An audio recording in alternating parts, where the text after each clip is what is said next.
नमस्कार, मी कामाक्षी बर्वे, बर्वा स्किन थेरपीकडून. आजच्या बोलबर्वाच्या भागामध्ये आपण ज्या व्यक्तिमत्वाला भेटणार आहोत त्यांच्याबद्दल खरंच मी सांगेन तितकं कमीच असणार आहे. पण मी ओळख करून देते तुम्हाला. उर्मिला साठे पाटणकर, मूळच्या दादर मुंबई, आता पुणे येथे स्थित. शाळा बालमोहन विद्यामंदिर दादर. शिक्षण BA पर्यंत पूर्ण झालं. त्याच्यानंतर फॅशन डिझायनिंगचा 2 वर्षाचा diploma Sophia college Peddar road Mumbai इथून पूर्ण केला तिने. त्यानंतर असंख्य आणि अगणित कलांच्या माध्यमातून ती समाजापर्यंत पोहोचते आहे. कशी आणि काय हे आपण तिच्याशीच बोलून जाणून घेण्याचा प्रयत्न करणार आहोत. उर्मिलाताई, बर्वाच्या या प्लॅटफॉर्मवर तुझं मनपूर्वक स्वागत आहे. मला पहिलाच प्रश्न तुला असा विचारावाचा वाटेल की लहानपणापासूनच तुला आर्टची म्हणजे कलेची, वेगवेगळ्या कलांची आवड आहे असं तुझ्याशी बोलताना जाणवलं होतं. तर तुझा आणि कलांचा संबंध नेमका कधीपासून आला? तू शिक्षण कोणत्या ब्रांच मधून पूर्ण केलंस आणि कलेशी तुझा संबंध पुढेही आहे असाच कंटिन्यू राहिला का? नमस्कार. माझं आता सांगितलंच त्याच्याप्रमाणे माझं माहेर मुंबईचं. दादरला मकरंद सोसायटीमध्ये मी सगळं माझं बालपण गेलं. आणि त्या मकरंद सहनिवास म्हटल्यावर सगळी मोठी मोठी लोक जी राहत होती ना त्यांची नावं डोळ्यासमोर येतील. माणिकताई वर्मा आमच्या सोसायटीत राहायच्या, विद्याधर गोखले अण्णा आमच्या सोसायटीत राहायचे, मोहन वाघ आमच्या इथे राहायचे, कार्टुनिस्ट वसंत हळबे आमच्या सोसायटीतले. त्यामुळे ना क्या आमच्या बात आहे. सोसायटीतला एक असं वलय होतं. आणि तेव्हा तर आम्हाला ह्यांच्या म्हणजे इतके मोठे आहेत असं कधी त्यांनी पण आम्हाला जाणवून दिलं नाही. आणि त्यांची मुलं मुली आमच्याबरोबर खेळायचे तेव्हा सुद्धा त्या मुलांनी कधीच जाणवून दिलं नाही की आपण कोणतरी स्पेशल वडिलांच्या आई वडिलांची मुलं आहोत असं म्हणून. तर थोडक्यात शाळा आमची शिवाजी पार्कला बालमोहन विद्यामंदिर, ती त्या काळी आणि आज पण प्रसिद्ध आहे. तर तिकडे माझं पहिलं 10वी पर्यंतचं शिक्षण झालं. शाळेमध्ये पण आम्हाला खूप स्पर्धांमध्ये वगैरे आम्ही भाग घ्यायचो. तसंच मकरंद सोसायटीमध्ये आमचा सोसायटी डे डिसेंबरला 3 दिवस चालायचा. त्याच्यात म्हणजे फुल म्हणजे धमालच असायची. 3 दिवस मुलं आम्ही घरातच नसायचो, कायम बाहेर सोसायटीत. तर तेव्हा वेगवेगळी नाटकं बसवायचे. तर आमचा मित्र विजय गोखले, जो आत्ता सुप्रसिद्ध नट आहे, तर त्यांनी आमची खूप नाटकं बसवली आहेत. तर मग आणि त्याची बहीण शुभदाताई गोखले, या दोघांनी मिळून आम्हाला खूप वाव दिला नाटकं. आणि काही काही सोसायटीतल्या मुलींच्या आया त्यांनी आमचे नृत्य बसवले. अजून एक मोठं नाव म्हणजे वंदनाताई गुप्ते, तर तिने आमचं पद्मश्री धुंडीराज बसवलं होतं. तर असं म्हणजे तू माणिकताई वर्मनचं नाव घेतलंस तेव्हाच लक्षात आलं की या सगळ्या म्हणजे माणिकताईंच्या ज्या चारही मुली आहेत यांच्याशी तुमचा संपर्क नक्की आलेला असणार आहे. आणि वंदनाताई गुप्ते हे नाव मराठी लोकांना तर वेगळं सांगायला नकोच आहे आपल्याला. अतिशय प्रतिभावान अभिनेत्री म्हणून तर त्या प्रसिद्ध आहेतच आणि त्यांच्याबरोबर काम करायला मिळणं, लहानपणी का तरी होईना सुद्धा काम करायला मिळणं. ते मजा होती. म्हणजे तेव्हा तर आम्हाला काहीच कळत नव्हतं. पण आणि आणखीन एक गंमत म्हणजे मोहन काका वाघ आम्हाला आमचं जेव्हा स्टेज बांधायचे मकरंदमध्ये, सगळे नाच गाणी गोष्टी, तर त्यांचे चंद्रलेखेचे सेट्स ते द्यायचे. म्हणजे किती दिलदार माणूस. आणि म्हणजे खरंच कमाल वाटायचे की अरे, ते आपल्याला असं सेट्स देतात आणि खूप मजा. आणि मग तेव्हा काय गाणी म्हणणं किंवा हस्ताक्षर स्पर्धा, नंतर बऱ्याच वेगवेगळ्या स्पर्धा त्याच्यात असायच्या. आणि आम्ही आमच्या सोसायटीमध्ये समवयस्क मुलं मुली खूप होते, त्यामुळे प्रत्येकाचे वेगवेगळे ग्रुप्स असायचे. आणि मुलं सुद्धा म्हणजे मुलं मुली आम्ही एकत्र खेळायचो. मुलं जे खेळ खेळतील ते सगळे आम्ही खेळायचो. म्हणजे अगदी विटी दांडू, भोवरा फिरवणं, डफ खेळणं, तो गाडा, सगळं सगळं सगळं आम्ही एकत्र खेळायचो. परत मुली मुली आमचं सगळं वेगळं खेळायचो. असं करत आम्ही लहानाचे मोठे झालो. नंतर मी SNDTमध्ये BA केलं, SNDT कॉलेजमधनं. मग ते झाल्यावर माझे वडील म्हणाले की नुसतंच BA करून काही अर्थ नाही, अजून पुढे काहीतरी शिकायला पाहिजे स्वतःच्या पायावर उभं राहण्यासाठी. मग सोफिया कॉलेजमध्ये मी 2 वर्षाचा फॅशन डिझायनिंगचा डिप्लोमा केला. ओके. मग मला वाटतं या फॅशन डिझायनिंगच्या डिप्लोमामुळेच तुझा कला, शिवण याच्याशी पुढे काही संबंध राहिला का आवड होती त्यामुळे तसं सवड तुला मिळतच गेली?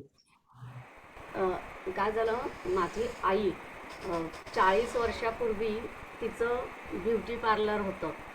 मग ती आमच्या घरातच ब्युटी पार्लर चालवायचे. आणि वडील माझे बोनसाय करायचे. त्यांना त्याची आवड होती, म्हणजे थोडक्यात दोघांनाही कलेची आवड होती. आणि आम्हाला दोघीही बहिणींना, मला लहान बहीण आहे, दोघींनाही जे काही शिकायचं असेल ते शिकण्याची मुभा होती. आपल्याला आवडेल ते करा. तर माझी बहीण बालनाट्यात काम करायची. मी त्याच काळात आम्ही दोघी जणी मॉडेलिंग करायचो. आणि हा? हो, हो. बर. अ, म्हणजे मी सगळ्या फार्मास्युटिकल कंपनीजमध्ये जे फोल्डर्स आणि वगैरे असतात, तर त्याच्यावर माझे खूप काम केलंय मी. आणि माझ्या बहिणीचं तेव्हा बुनियाद सिरियल लक्षात असेल चालू होती. अगदी अगदी. त्याच्या वेळेस गोदरेज रेफ्रिजरेटरची जाहिरात होती. त्याच्यात माझी बहीण होती. आणि तिची एस्कमेल पिंपल क्रीमची जाहिरात तर खूप प्रसिद्ध झाली होती, म्हणजे खूप जणांना ती आवडायची. तर असं आमच्या आवडीची क्षेत्र आम्ही निवडली होती. मग सुट्टीमध्ये घरात नुसतं बसायचं नाही म्हणून म्हणजे तुम्हाला जे आवडेल ते करा असं होतं. तर 10वी झाली माझी. आणि आमच्या सोसायटीतले 2-3 मैत्रिणी ज्यांना एकच आमची आवड होती, मेहंदी शिकायची होती. तर आमची एक कोणतरी दुसरी एक मैत्रीण आली होती शिकवायला, की 5-6 जणींना गोळा केलं होतं आणि आमच्याकडे ती मेहंदी शिकवायला यायची. तर मी तिच्याकडे मेहंदी शिकले. मग आईकडनं मला प्रोत्साहन मिळालं, म्हणजे आई ब्रायडल मेकअप करायची. तर तेव्हा ती सांगायची की माझी मुलगी मेहंदी काढते, तर तुम्हाला मेहंदी काढून हवी असेल तर माझी मुलगी काढेल. अशा प्रकारे तिने प्रोत्साहन दिलं आणि कलेशी म्हणजे संबंध झाला. मेहंदी या विषयात सुद्धा आता एक्सेलन्सचा जो काही भाग आपल्याला बघायला मिळतो, कोणाची मेहंदी हा प्रकार तेव्हा मला वाटतं नवीन होता. हम्म. आणि व्यावसायिक सुरुवात तुझी मला वाटतं आईने अत्यंत छान करून दिली होती की येस, मी ब्रायडल मेकअप करते आणि माझी मुलगी उत्तमरित्या मेहंदी काढते आहे. तर मुलांना अशा प्रकारे प्रमोट करणारे पालक जे असतात हम्म. हे त्या काळात खरं तर दुर्मिळच म्हणायला पाहिजे होते. पण तुझ्या आई वडिलांचा तुझ्या या यशामध्ये नक्कीच मोठा वाटा आहे असं आपल्याला म्हणता येईल. मला सांगशील, लग्नानंतर कधी कधी आपल्या ह्या आवडीनिवडींवरती किंवा आपल्या छंदांवरती ब्रेक येतो. तुझ्या बाबतीत काय झालं? हम्म. माझं काय झालं, मी फॅशन डिझायनिंग करत होते आणि शेवटचं वर्ष माझं झालं. आणि काही दिवसांनी माझं लग्न झालं आणि परीक्षा त्याच्यानंतर एक 2-3 महिन्यांनी होती. तर मी बर. परीक्षा दिली त्याच्यानंतर माझी. मग पास झाले व्यवस्थितपणे. मग 2 वर्ष काही नाही, त्याच्यानंतर आम्हाला एक मुलगा झाला, गोंडस आशिष नाव आहे त्याचं. मग तो लहान असताना काही करायचं असं डोक्यात नव्हतं. तर म्हणून मग मी ठरवलं की आपण एक 2-4 वर्ष तर काही करूया नको, बघूया आपण नंतर आपल्याला कसं काय जमतंय. ओके. फॅशन डिझायनिंग केलेलं होतं, त्यामुळे सगळं शिवण वगैरे येतच होतं. मग काय करूया काय करूया, तर लहान मुलांचे कपडे सहसा पटकन मिळत नाहीत. खूप जण असं शोधत असतात की अगदी न्यूबॉर्नचे कपडे बरोबर. हवेत वगैरे असं. मग मी ठरवलं की आपण लहान मुलांच्या कपड्यांपासून सुरुवात करूया. आणि तेवढ्यात का जी आमची 10वीची सुट्टी होती, तर त्याच्यामध्ये माझी बहीण आणि मी, आमचे एक काकू आहे सुधा काकू, उत्कृष्ट भरतकाम म्हणजे काय, एक टाका इकडचा तिकडे होणार नाही, ती कधी आखायची नाही, डायरेक्ट करायची. आणि इतकं सगळ्यांना ती भरभरून, म्हणजे रुमाल असंख्य भरले तिने, किंवा स्वेटर्सवर तिने विणकाम केलंय, ते आम्ही तिच्याकडे शिकलो. त्याचा उपयोग मला इथे झाला, कारण मी म्हणजे फ्रॉक्स वगैरे खूप जण शिकतात, पण स्वतःचं काहीतरी त्याच्यात वेगळे पण पाहिजे ना. Special element. मग मी त्याच्यात तिने शिकवलेले काही काही भरतकामाचे टाके त्याच्यात वापरून एखादं छोटंसं मोटिव्ह भरून क्या बात है. ते ठेवायला लागले. मग लहान मुलांचं कपडे, मग त्याच्यात बीब, त्याच्यात त्यांच्या बुटीज, असं सगळं मी शिवायला लागले. मग ते करता करता असं लक्षात आलं की लहान मुलांची पांघरुणं म्हणजे क्विल्ट्स बनवायला लागले. मी लग्नानंतर पुण्याला स्थायिक झाले होते, तर पुण्यात थंडी असते, तर त्याच्यासाठी मग वॉशेबल क्विल्ट्स बनवत होते. वरचं काम एका माणसाकडनं म्हणजे मी सगळं चिकटवून द्यायचं आणि त्या माणसाकडनं वरचं जे काम असेल ते करून घेत होते. आणि सुरुवातीला मी माझं माझं स्वतः शिवत होते. मग जसं व्यवसाय वाढायला लागला तेव्हा मी 2 बायकांकडनं हे काम करायला लागले. मग हम्म. तेच तेच करून कंटाळा येतो. मग कोणीतरी विचारतं, हे शिवून देशील का, ते शिवून देशील का. तर त्याच्यात मी वेगवेगळ्या प्रकारच्या बॅग्स म्हणजे ज्यूटवर परत त्याच्यावर थोडी एम्ब्रॉयडरी करून किंवा एप्रन्स करायचे की त्याच्यावर पण काहीतरी फळं, झारे, अमुक तमुक भाज्या असं पॅचवर्क करून घेऊन ते केलं. मग सगळ्यांना बायकांचं आवडीचं म्हणजे आपली साडी छान असते, त्याच्यावर आपल्याला छान पर्स किंवा बटवे घ्यावेसे वाटतात. मग एक कारागीर मिळाला होता, तर त्याच्याकडनं मी सगळं त्याच्यावरचं काम करून घ्यायचं, मी मार्किंग करून द्यायचे आणि जे काही मला हवं आहे ते सिक्वेन्स वर्क वगैरे तो करून द्यायचा आणि मग मी माझ्या बायकांकडनं ते शिवून घ्यायला लागले. असं करून मी माझा व्यवसाय सुरू केला लग्नानंतर.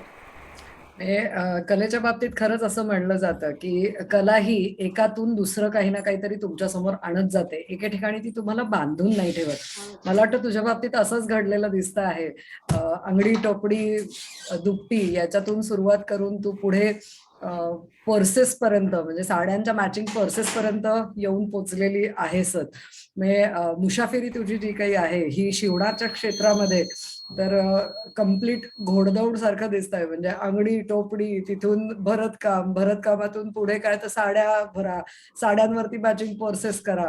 म्हणजे खरंच एक कला तुम्हाला यायला लागली की ती तुम्हाला त्याच्यातून दुसरं काहीतरी शिकवते असं आपल्याला खरंच पाहायला मिळतं आहे.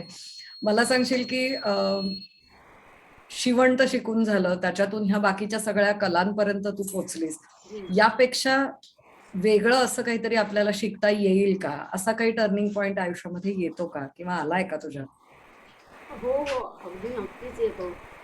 मी पुण्याला लग्नानंतर आल्यानंतर आपल्याला काय अशा खूप मैत्रिणी नसतात ना, सगळंच नवीन असतं. तर बरोबर. मला एक नूतन जोशी म्हणून मैत्रीण माझ्या नवऱ्याचा मित्र आहे, त्याची ती बायको. तर तिची आणि माझी छान ओळख झाली. तर तिने मला एक दिवस घरी बोलावलं आणि म्हणाली, की "अगं, माझी एक मैत्रीण येणार आहे माझ्याकडे. तुझी ती ओळख करून देते तिच्याशी, म्हणजे तुला आवडेल. ती पण बरंच वेगवेगळं काही काय करत असते." अमिता कुलकर्णी म्हणून तिचं नाव. मग ती आल्यावर त्या दोघींचं ना खूप चर्चा चालल्या होत्या की अगं आपण प्रदर्शन करूया का, मग आपण बाटिकचं काय काय बनवू, दुपट्टे, अमुक तमुक सगळं काय काय. मी ते ऐकत होते आणि मला पण ह्या सगळ्याच्यात रस होता, म्हणून मी त्यांना हळूच विचारलं की मी पण तुमच्याबरोबर आले तर तुम्हाला चालेल का प्रदर्शनात. तर त्या म्हणाल्या, चालेल ना, तू ये. मग आम्ही त्याच्यात तेव्हा भरपूर वेगवेगळ्या प्रकारची कुशन कवर्स, भरतकाम किंवा एम्ब्रॉयडरी केलेली, त्याच्याबरोबर ओढण्या केल्या, टाय अँड डायच्या, बाटिकच्या केल्या, हे सगळं आम्ही केलं आणि आमचं छान प्रदर्शन झालं. त्या निमित्ताने अमिताची ओळख झाली होती आणि तिच्यातला एक गुण तो मला माहीत नव्हता की ती व्हेजिटेबल कार्विंग खूप छान करते. तर आणि तेव्हा हे ऐकलं पण नव्हतं, व्हेजिटेबल कार्विंग काय आहे हे पण माहीत नव्हतं. तर नूतन म्हणाली की अगं, उद्या ना तू घरी ये, कारण मी ती अमिता आहे ना, तर तिचा एक व्हेजिटेबल कार्विंगचा डेमो ठेवला आहे. बाकीच्या तर मैत्रिणींना पण बोलवलं आहे, ज्यांना आवड आहे त्यांनी बघायला या. तर मी गेले बघायला म्हणून. म्हणजे मी कधी आयुष्यात बघितलंच नव्हतं की भाज्यांवर एवढं सगळं काय काय, म्हणजे भाज्यांपासून पक्षी, फुलं, ते वेगवेगळी त्याची पानं, मग त्याचे अरेंजमेंट्स, असं इतकं तिने खूप सगळं दाखवलं. म्हणजे ते बघून असं वाटलं की अरे, आपल्याला हे काहीतरी यायला पाहिजे. आणि कुठेतरी डोक्यात विचार चालू झाला की आपण हे शिकलो शिकलो तर किती छान, म्हणजे आपण असं तेव्हा खूप घोळत होतं की, पण तो म्हणजे विचार तिथपर्यंतच अं, तसाच राहिला, कारण मी तेव्हा शिवण करत होते ना, पण एकीकडे डोक्यात चालू होतं की आपण हे कधीतरी शिकावं म्हणून. म्हणजे अजून एक कला खुणावायला लागली होती तर. हो, हो, हो. मग मला सांगशील की या व्हेजिटेबल कार्विंग हे तसं वेगळं फील्ड आहे, ओळख तर त्याची तुझी झाली, हम्म. पण मग या फील्डकडे आपण वळावं असं तुला जेव्हा वाटलं तेव्हा तू गुरु म्हणून कोणाकडे पाहिलंस, कोणाकडे गेलीस, नंतर तू शिकलीस काय काय त्याच्यात, हम्म. या कलेतून तुला काय शिकता आलं, आणि यात जे पदार्थ वापरले जातात, म्हणजे व्हेजिटेबल कार्विंग या शब्दातच येतं की भाज्यांचा वापर केला जातो, बरोबर. तर तो कशा पद्धतीचा आणि काय? अर्थातच मी पहिल्यांदा जे बघितलं ते अमिता कुलकर्णीकडे बघितलं. तर त्यामुळे म्हणजे मला वाटलं की आता शिकावं तर हिच्याकडे. तर म्हणून मग तिला विचारलं मी की अगं अमिता, तू क्लासेस घेतेस का ह्याचे? तर तेव्हा ती पण, त्यांचं कुलकर्णी मोटर स्कूल होतं, तर त्याच्यात ती ते काम बघायची त्यांच्या मोटर स्कूलचं. त्यामुळे खूप तिला वेळ नसायचा, पण मध्ये आधे कधी ते क्लासेस घेत होती. तर मग मी तिला म्हटलं, मी तुझ्याकडे शिकायला येऊ का? मग मी तिच्याकडे शिकायला गेले. पण कुठलीही कला जर का आपल्याला म्हणजे पूर्णत्वाला न्यायची असेल, तर प्रॅक्टिस खूप गरजेची असते. की आज शिकलं आणि सोडून दिलं, किंवा काही काही जणांना असं वाटतं की आज आपण शिकलो की उद्या एक्सपर्ट व्हायला पाहिजे. तसं कधीच जमत नाही. तर त्यामुळे तिच्याकडे मी शिकले, आणि शिकल्यानंतर काय, शिवणाचा व्याप होता, त्यामुळे तेवढा जेवढा वेळ देता येईल तेवढा मी देऊ शकत नव्हते. पण मग नंतर असं वाटलं की अरे, आपण शिकलोय आणि आपल्याला ह्याच्यात आवडतंय करायला, तर मग प्रॅक्टिस तरी करू. म्हणून मग ना दररोज स्वयंपाकाच्या आधी म्हणजे ह्याच्यात काकडी, टोमॅटो, गाजर ह्या सगळ्या वस्तू वापरल्या जातात. आणि मग आता समज मला एक फूल करायचं आहे, म्हणजे काकडीची कोशिंबीर करायची आहे, तर थांब बाई, काकडीचा एक भाग घेते, त्याच्यावर कोरीव काम करते, आणि मग ती काकडी परत स्वयंपाकात वापरते. कारण ना खूप जणांचं असं म्हणणं, म्हणजे हे करताना असं विचारतात की तुम्ही खूप भाज्यांची नासाडी करताना. तर खरंच नासाडी करत नाही, आणि मला असं सांगावंसं वाटतं की ही एक कला आहे. थायलंडमध्ये ही पॉप्युलर आहे, आणि ती आता आपल्याकडे पण ती पॉप्युलर होत चालली आहे. तर कला म्हणून त्याच्याकडे बघा. किंवा आता मी टोमॅटोचं गुलाबाचं फूल केलंय, करते, तर ते फक्त सालीचं फूल असतं. उरलेला टोमॅटो तुम्ही स्वयंपाकात वापरू शकता. किंवा हे बाकीचे मुळे वगैरे जे वापरते, तर ज्याची सालं काढतो, तर ती सालं झाडांना खत म्हणून मी वापरते. आणि परत असं असं वाटतं की म्हणजे तुम्ही जर का मग असं कुठल्याही कलेच्या बाबतीत म्हणाल की जर फ्लॉवर अरेंजमेंट म्हटली, तुम्ही एवढ्या फुलांची नासाडी करता का, दुसऱ्या दिवशी ती खराबच होतील. तर असं नाही, तुम्ही थोडं कलेच्या दृष्टीने त्याच्याकडे बघा, म्हणजे त्याच्यातला तुम्ही आनंद घ्यायला शिकाल. मग मी ती दररोज अशी प्रॅक्टिस करायला लागले, आणि मग असं वाटलं की नाही, आपल्याला परफेक्शन ह्याच्यात पाहिजे. म्हणून मग मी अमिताकडे जायला लागले. की म्हणजे एखादं करायचं, आणि तेव्हा काय असं मोबाईल वगैरे असं काही नव्हतं ना, की फोनवर बोलून नाही. आता कसं आपण फोटो पाठवतो की बघ बरोबर आहे का नाही, की ऑनलाईन क्लासेस आहेत, तसं हे काहीच किती नव्हतं. वर्षापूर्वीच सांगतेस तू? तू किती वर्षापूर्वी शिकलीस हे? मी आता झाले 20 एक वर्ष झाली असतील त्याला. ओ, बरोबर आहे. म्हणजे तेव्हा व्हॉट्सअपही नव्हतं किंवा काहीच काहीच नव्हतं नव्हतं, की काहीच इकडचा नाही. फोटो 1 मिनिटात तिकडे गेला आहे. मग त्यामुळे मी पर्सनली तिच्याकडे जायचे. मी जे काही काही केलेलं असेल ते घेऊन जायचे, की अगं बाई, हे बघ, हे सगळं केलंय, ह्याच्यात काय काय चुकलंय, काय काय नाही, मला सांग. आणि तिला तिच्या व्यस्त वेळापत्रकात ती मला ते सगळं सांगायची. त्यामुळे मला पण तिचं कौतुक वाटतं की वेळ नसताना सुद्धा पण तिला कलेची इतकी आवड होती ना, की ती म्हणायची की ठीक आहे, मी तुला दाखवते. असं करून तिने मला पूर्ण तयार केलं. क्या बात है. म्हणजे गुरु तर उत्तम होताच, पण त्यांनी शिष्य सुद्धा उत्तम होण्यासाठी कष्ट घेतले, प्रयत्न केले आणि वेळही तेवढा दिला. म्हणून हो. तू देखील आज उत्तमरित्या व्हेजिटेबल कार्विंग या फील्डमध्ये उतरू शकली आहेस. मला सांगशील, तुझा एक भक्कम चालता असा व्यवसाय होता, जो शिवणाशी संबंधित होता.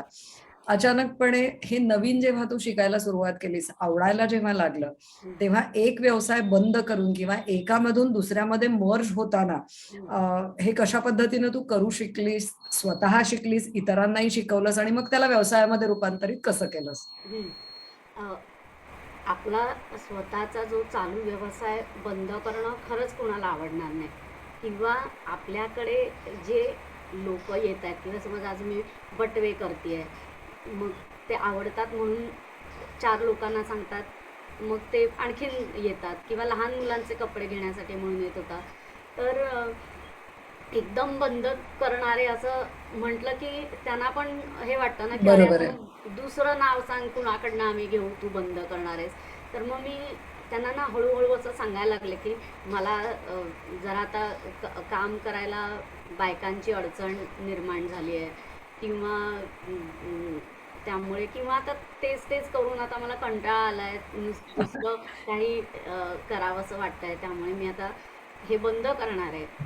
तर मग तरी खूप जण म्हणाले कशाला करतेस ग, थोडं तरी कर. पण ते असं होत नाही की बरोबर आहे. माझ्यासाठी तरी कर, असं असं नाही होत की एकासाठी काय तर मग 10 जणांसाठी करायला काय प्रॉब्लेम आहे. तर मग असं करून मी म्हणजे ते बंद करण्याचा निर्णय घेतला. आणि एकीकडे मात्र कार्विंगची प्रॅक्टिस खूप करत होते. आणि असा एक दिवस आला की अमितानीच मला सांगितलं की अगं तुझा हात आता तयार झालाय, तू ह्याचे कुणालाही तुला शिकवायचं असेल तर तू खरंच क्लास चालू कर, क्या असं बात है. तिने मला आपणून सांगितलं. म्हणजे एका वळणावरती गुरु बोट सोडून देतात म्हणतात, तसं तुझ्या बाबतीत बहुधा झालेलं दिसतं आहे, की हो गुरूंनी हो, स्वतंत्ररित्या तुला काम करण्याची आज्ञा दिली म्हण किंवा मुभा दिली म्हण. अगदी. हे तर म्हणजे लहान मुलांना जशी शाबासकी मिळते ना बाईंकडनं, तसं मला अगदी वाटलं की अरे वा, आपल्याला अमितानी सांगितलं. मी तिला जर म्हणजे एकेरी उल्लेख करते म्हणजे ती माझी मैत्रीण आहे, म्हणजे जरी गुरु असली तरी माझी अगदी जवळची मैत्रीण आहे.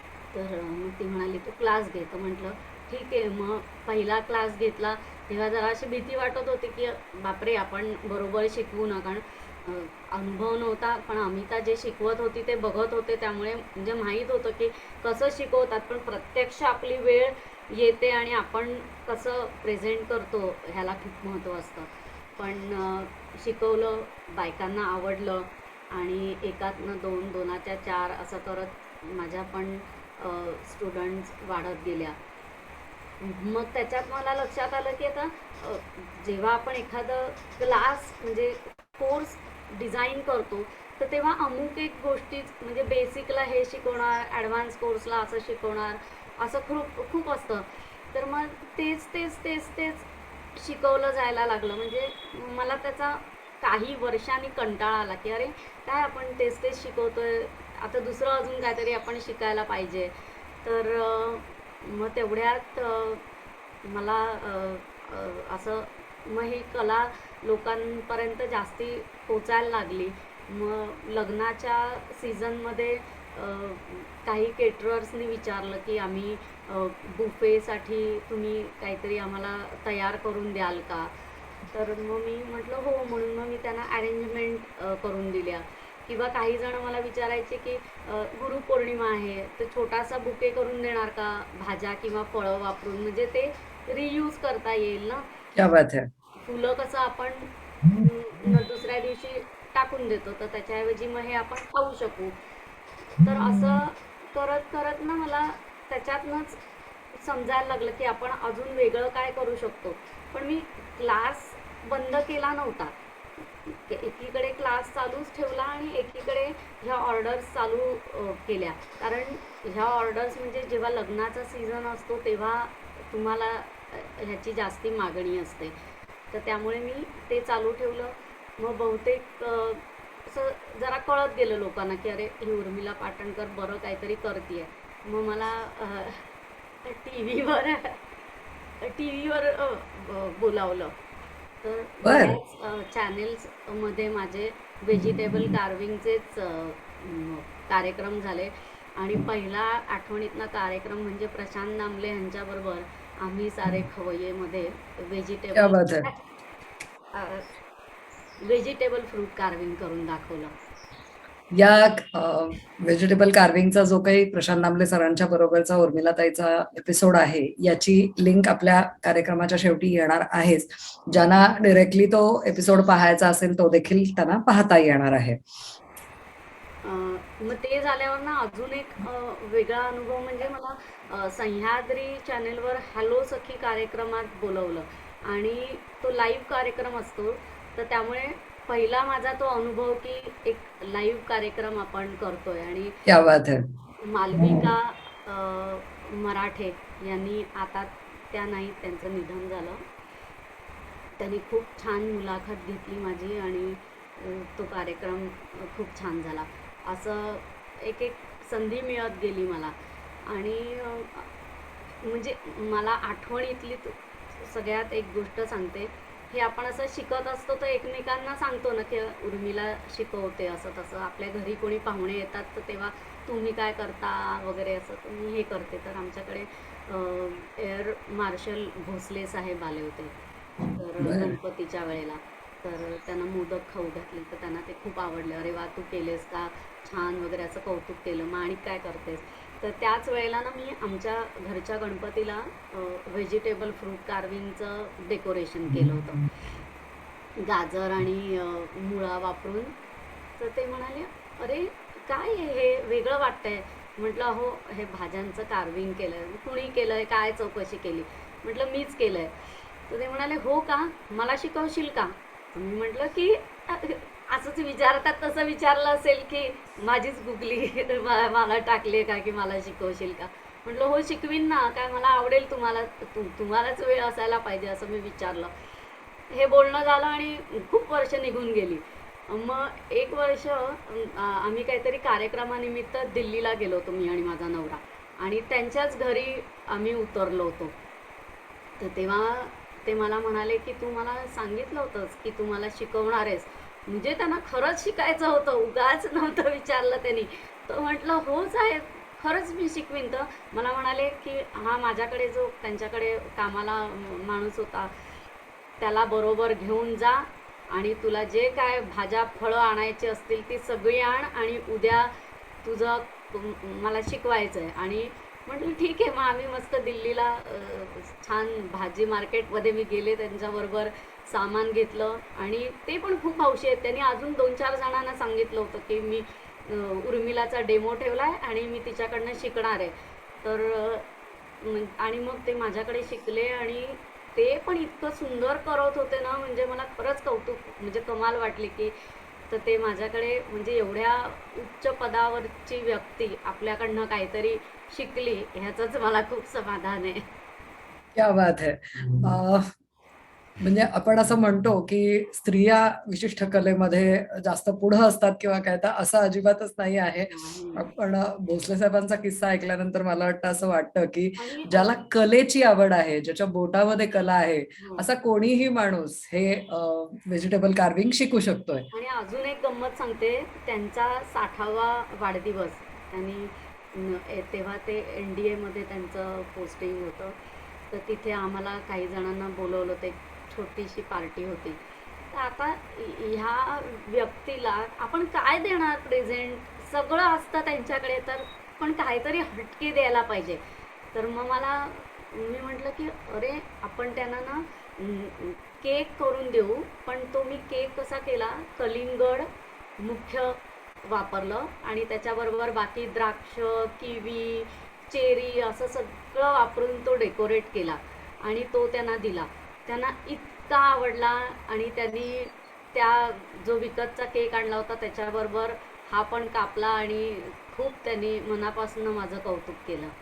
भाज्या आणि फळांवर कार्विंग करण्यासाठी ज्या गोष्टी लागतात त्या मी तुम्हाला इथे दाखवते.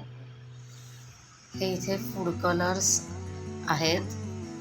सुरी ज्याने मी कार्विंग करते ती. हे पेपर कटर आहे. पेपर कटरने सुद्धा तुम्ही कार्विंग करू शकता. मी दाखवीन. हे काही छाप आहेत, म्हणजे हा पानाचा आकार आहे. तर तुम्ही हे पण वापरू शकता. ही काही हत्यारं आहेत आणि सुऱ्या आहेत. वेगवेगळ्या वेळी त्याचा आपण उपयोग करू शकतो. काही वेळेला आपल्याला टूथपिक लागते.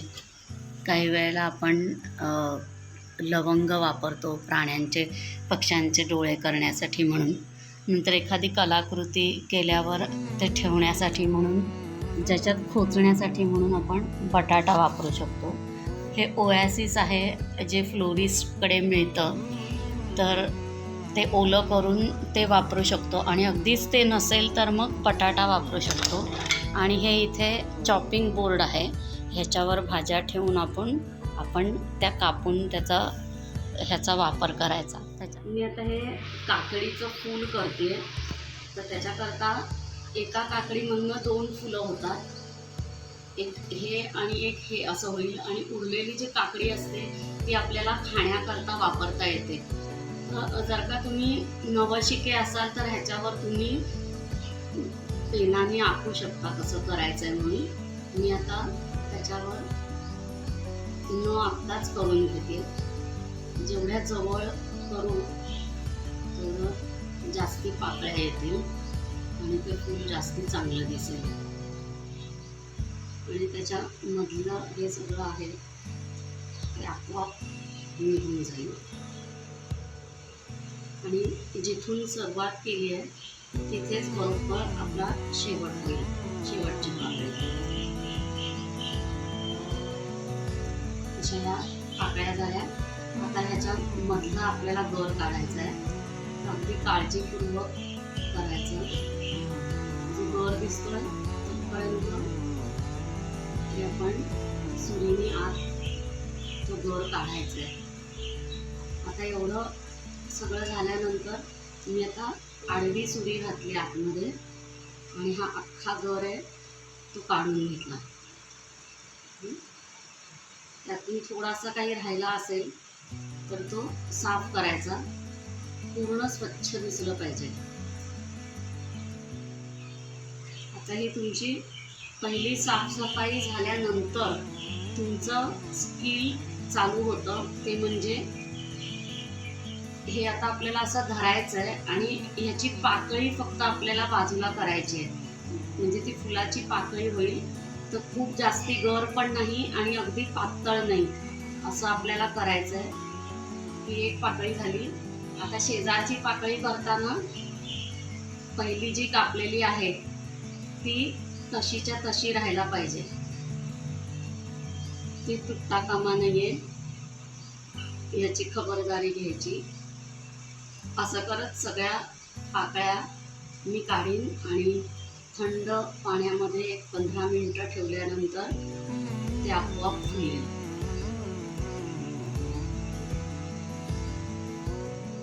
अशा रीतीने माझं आता फूल पूर्ण होत आलंय. ही माझी शेवटची पाकळी केली मी. अशा प्रकारे या सगळ्या पाकळ्या आता माझ्या करून झाल्या आहेत.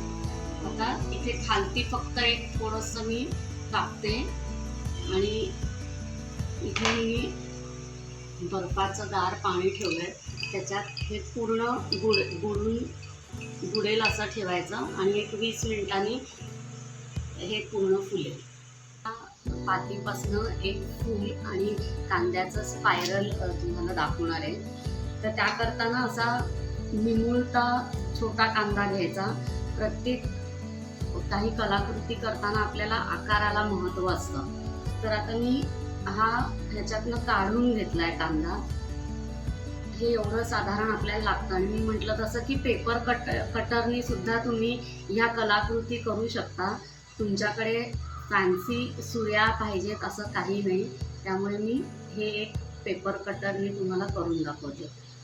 तर ह्याच्या जेवढ्या जवळजवळ तुम्ही हे कापाल तेवढं तुमचं स्पायरल पाण्यात टाकल्यानंतर जास्ती चांगले त्याला गुंडाळ्या येतील. एकदा सगळीकडनं बघून घ्यायचं की आपलं पूर्ण कापून झालं आहे ना, आणि मगच पाण्यात टाकायचं. कारण एकदा पाण्यात टाकलं की ते कडक व्हायला लागतं.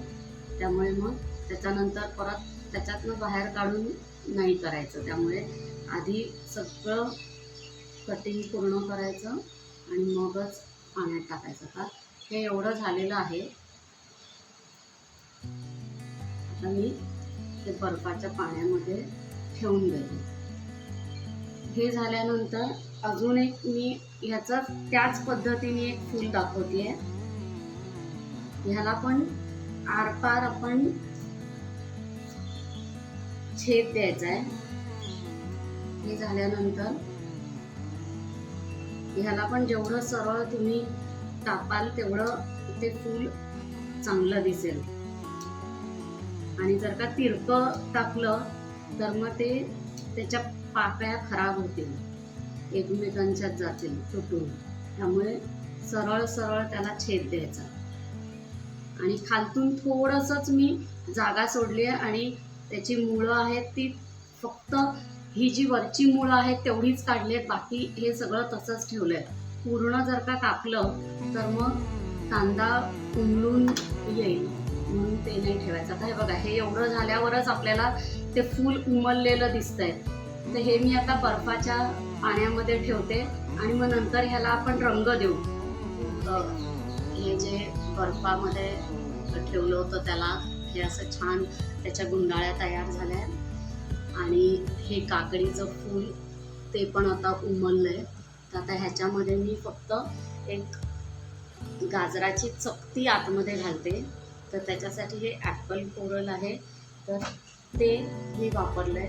तुमच्याकडे नसेल तर नुसतं तुम्ही हाताने सुद्धा त्याचा गोल केला तरी सुद्धा चालतं. हे असं मी त्याच्यामध्ये घातलं. त्याला मी टूथपिक घेते. त्याच्या आधी हे जे स्पायरल आहे त्याच्यात एक टूथपिक घातली आणि हे केलं. आता इथे परत एक खालती मी त्याला टूथपिक लावून आणि इथे एक बास्केट आहे आणि त्याच्यात मी ओॲसिस घातले. तर त्याच्यामध्ये मी हे आता एक फूल ठेवलं. अशा प्रकारे आपलं एक फूल तयार झालंय आणि हे तुम्ही खाऊ पण शकता. क्या बात है. कला ही तुम्हाला कोणाच्या आयुष्यात कुठे कसं स्थान देईल खरंच आपल्याला नाही सांगता येणार. मला उर्मिला ताई एक गोष्ट सांगशील की एका आवडीतून त्याचा आपण व्यवसाय म्हणून तू डेव्हलप केलास, दुसऱ्या आवडीतून तू पुन्हा त्याचा व्यवसाय म्हणून डेव्हलप करत गेलीस. या व्यवसायाच्या जोडीला कधीतरी स्वतःची आवड जपणं हे राहून जातं. तुला असं काही जमवता आलं की यार ही माझी आवड होती, ही राहून गेली? अगदी बरोबर आहे की आपण म्हणजे लग्नाच्या आधी काय आपल्याला करायचं असतं ते शाळेत असताना वगैरे करतो, किंवा काही काही वेळेला आपल्याला तेव्हा माहीत पण नसतं की आपल्याला ह्या गोष्टींची आवड आहे आणि आपल्याला हे शिकायचं आहे, असं पण काही काही वेळेला माहीत नसतं. तर माझं असं झालं की मी लग्नानंतर जेव्हा पुण्याला आले तेव्हा परांजपे म्हणून इथे खूप प्रसिद्ध मंदाकिनी परांजपे, कुणी नाव ऐकलं नाही असं नसेल. आता त्यांच्या क्लासला 70 वर्षे झाली आहेत. आमच्या बाईंचं निधन झालं, त्यांची सून श्री परांजपे त्या आता क्लास चालवतात. तर तेव्हा मी सुरुवातीला मला लेक लहान असताना त्यांच्याकडे भरतकामासाठी जात होते, पण मुलगा लहान असल्यामुळे मला तेवढं काही करता आलं नाही. त्यामुळे मी थोडेच दिवस गेले, पण त्या दरम्यान ना तिथे जवळजवळ अगदी 18 वर्षापासून 70-75 वयाच्या सगळ्या बायका तिकडे शिवणकाम शिकायला यायच्या.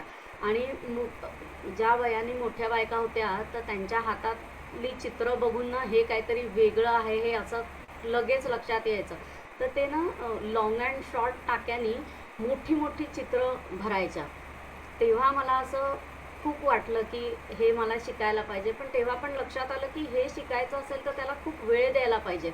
उगाच मी आत्ता हे करते म्हटलं आणि सोडून दिलं, हे बरोबर नाही. आणि माझं एक आहे की मला कुठलीही गोष्ट सुरुवात केली की ती शेवटपर्यंत तडीच न्यायची, असं माझं आहे. तर त्यामुळे मी म्हटलं की हे कुठेतरी आपण शिकायला पाहिजे. आणि माझा जेव्हा मुलगा मोठा झाला, त्याचं सगळं शिक्षण संपलं, तेव्हा मला असं जाणवलं की चला आता त्याला आपली काही गरज नाही आहे, आता आपण आपल्यासाठीच वेळ काढायला पाहिजे. आणि खूप जण म्हणतात की आम्हाला वेळच नसतो, तर असं खरंच नसतं. आपण आपला वेळ काढता आला पाहिजे आपल्याला. तर मग मी थेट परांजपेंच्या क्लासला गेले. आमच्या श्रीवहिनींना सांगितलं मला चित्र करायचं आहे. ते चित्र निवडलं मी. एक राजस्थानी उंट आहे आणि एक राजस्थानी माणूस त्या उंटाच्या शेजारी उभा आहे, खालती वाळवंट, असं ते चित्र मी निवडलं. मला माहीत होतं हे चित्र संपवायला खूप दिवस लागणार आहे, पण तेवढी मला माहीत होतं की मी तेवढा वेळ देऊ शकेन, म्हणूनच मी त्याच्यात हात घातला होता. तर मग आणि त्याच काळात ना माझ्या आईचं आजारपण चालू होतं, त्यामुळे मला मुंबई पुणे जायला लागत होतं. त्यामुळे ते चित्र पूर्ण करायला मला 3 वर्ष लागली. म्हणजे आपली आजची मुलाखत बघणारे जे कोणी असतील त्यांना परांजपेबाईंच्या बद्दल मला छोटीशी माहिती अशी सांगायला आवडेल की असंख्य आणि अगणित बायकांना त्यांनी भरतकाम शिकवलेलं आहे.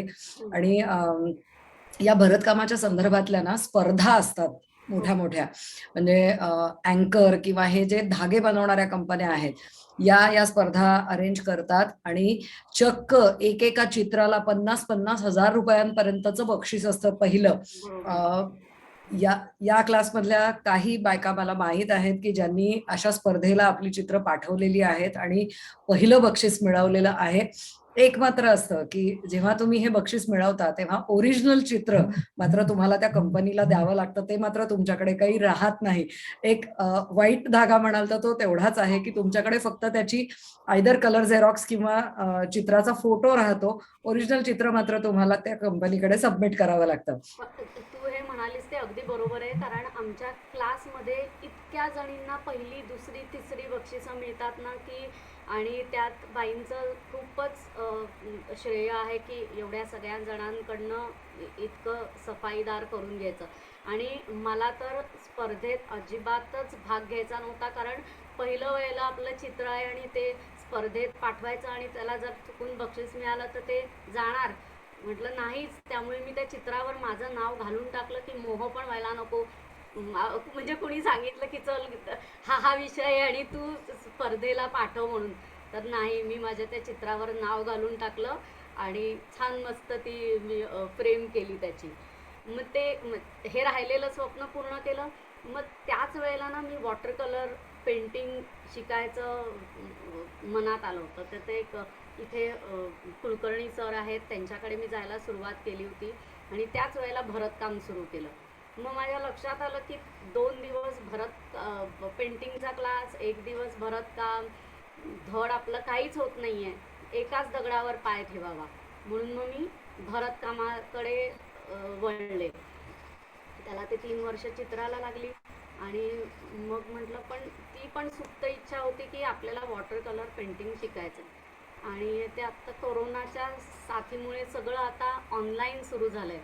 माझी बहीण लीना ही कमर्शियल आर्टिस्ट आहे आणि ती उत्तम वॉटर कलर करते आणि क्लासेस घेते. मग तिला मी सांगितलं की अगं, मग तिन्ही वॉटर कलरचे क्लासेस ऑनलाईन चालू केले. मग काय मला दुसरीकडे कुठे शोधायलाच लागलं नाही. मी आता लीनाकडे वॉटर कलर पेंटिंग शिकते आणि खूप मजा येते की नवीन काहीतरी शिकायला. पण ती पण तिथे हे म्हणजे टीचरसारखीच माझ्याशी वागते. एवढं एवढं झालं पाहिजे, असं केलं पाहिजे, असं वगैरे म्हणून. हे तुझ्यातला विद्यार्थी तू कधी मरून दिलेला नाही आहेस. जशी तू नाही. एका वेळेला गुरुची भूमिका करतेस तशीच तू स्वतः विद्यार्थी म्हणून सुद्धा नवीन नवीन कला शिकत राहती आहेस. नमस्कार, मी कामाक्षी बर्वे. आजचा बोलबर्वाचा भाग हा आपल्याला पुढच्या भागामध्ये कंटिन्यू करावा लागणार आहे. उर्मिलाताई खूप छान छान गोष्टी आपल्याला सांगते आहे, दाखवते आहे, पण एका एपिसोडमध्ये ही मुलाखत पूर्ण होणं खरंच शक्य नाही आहे. तेव्हा भेटूया पुढच्या आठवड्यामध्ये पुन्हा एकदा उर्मिला साठे पाटणकर यांना.